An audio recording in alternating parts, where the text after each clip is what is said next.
Good evening, guys. My name is Cody Harrison once again, and I will be presenting to you yet again another PowerPoint from my sociology class. This time it'll be my second Theorist PowerPoint. As you recall, earlier this semester I'd already done one, but this time I picked 3 new people, so I hope you enjoy. Let's get started. My first sociologist I picked was Max Weber. He was born April 21st, 1863 and died June 14th, 1920. He's often cited as one of the 3 founding architects of sociology. His social theory consists of the fact that he believed that social action must be understood through how individuals relate to each other. And his perspective consisted of the best interpreter of human behavior is someone who has been there, someone who can understand the feelings of somebody else being studied. My second sociologist is Karl Marx. He was born May 5th, 1818 and died March 14th, 1883.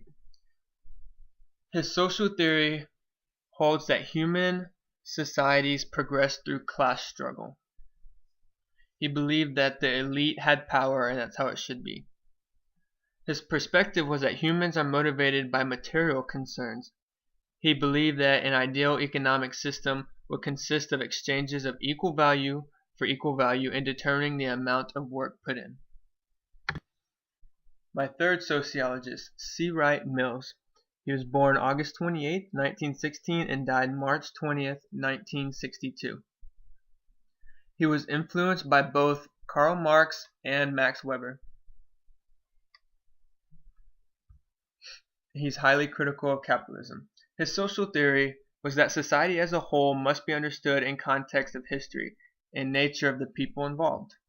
His perspective was that he insisted that the elites had too much power, and he chose to focus more on social inequality and how he could fix that.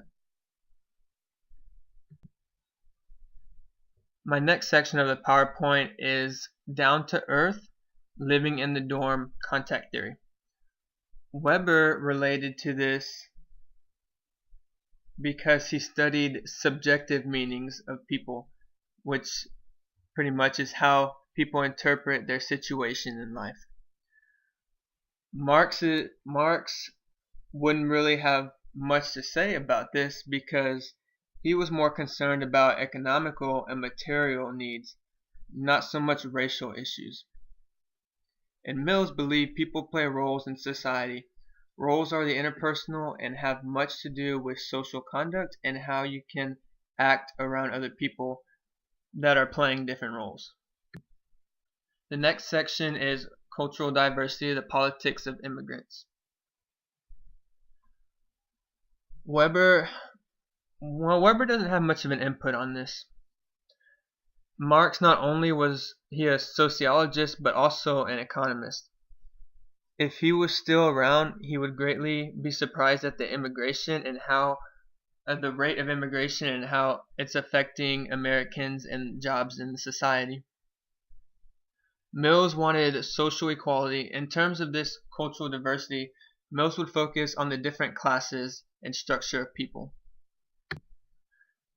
Thinking critically, how long do you want to live? Weber talked about how people relate to each other, no matter age, young or old, or class. Marx best relates to this because he studied the economy and the social activity within it. And if people were to live from 150 to 200 years old, which is what it was talking about in How Long Do You Want to Live, he might have a different view on society. And for C. Wright Mills, he's unrelatable. Alright, now for the comparisons. Marx versus Weber. Some similarities are they're both of German descent, and they're both cited among 3 of the founding architects of sociology. They're both also very well known. Differences is that Weber believed cultural influences embedded in religion to understand society, whereas Marx believed material conditions influence society. The next one, Mills versus Weber. Similarities consist of both sociologist theories revolve around people in society and how they involve and interact with each other. Sorry. Differences: Weber is German and Mills is American. Mills believed society should be understood in context of history, whereas Weber was concerned with how individuals react. Last but not least, Marx versus Mills. Some similarities were that they were both concerned with the responsibilities of people and how they both advocated public and political engagement in society.